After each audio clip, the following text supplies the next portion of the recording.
So what is PSG's problem? Well, at PSG, there's never been a clear plan, and they've never been able to go for a long-term project because everybody knows what Al-Khelaïfi's goal is. He wants to win the Champions League. No thought has been given to the hard path that they must take to reach it. So, you know, since their golden landing in Paris in October 2011, uh, they've got a bombshell every summer, big signings. But the problem each year has been the same. They've never been able to get a good midfield. So, uh, they haven't won the Champions League because they haven't had a midfield to match. They've signed many stars like Mbappé, Messi, Neymar, Sergio Ramos, Hakimi, Donnarumma, Di Maria, Cavani, David Luiz. But they've never brought together three elite midfielders. You can hear all these names in all different positions, top names, but midfield, it's never top stuff.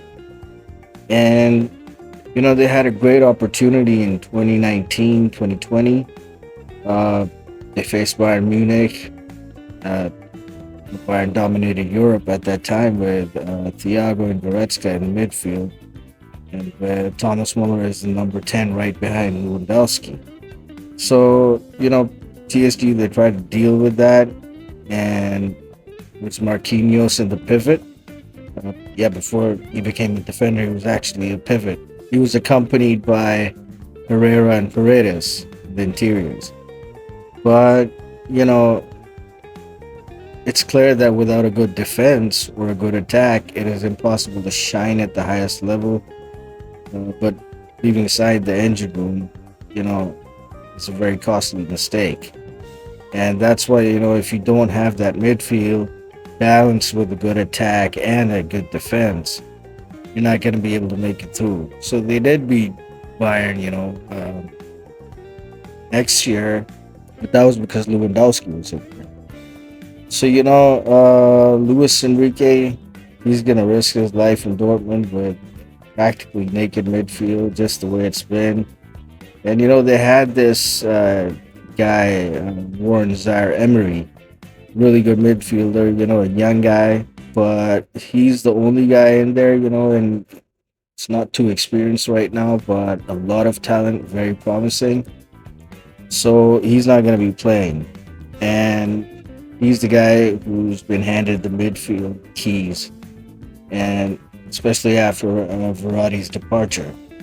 So then, there's also the absence of Fabián Ruiz, and he had to leave the field, shoulder dislocation. So now let's see what the most important thing is, because I guess Luis Enrique will choose Manuel Ugarte.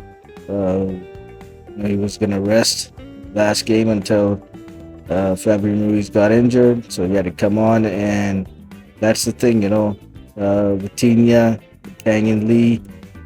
Well, I don't think that's like Champions League winning stuff, but let's see what happens. Maybe PSG will get ahead. They're ahead in the table, so let's see what happens. Well, another option could be Carlos Soler.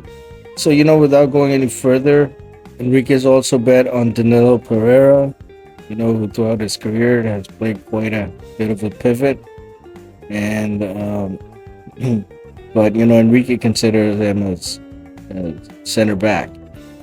So, Marquinhos, who has played as a pivot on some occasions, for example, the 2020 Champions League final against Bayern, he'll probably return against Nantes, League One, or maybe against Dortmund.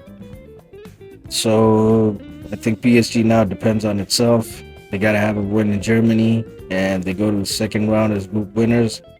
But if things get complicated, if they don't get the 3 points, then in the event of a tie, a win for Newcastle against Milan sends them straight to Europa. If Mbappé's going to be playing Europa, that doesn't look good at all. So, and if in the case of a defeat, obviously, things get even hotter, and they would only access the next round if Newcastle and AC Milan tied the game.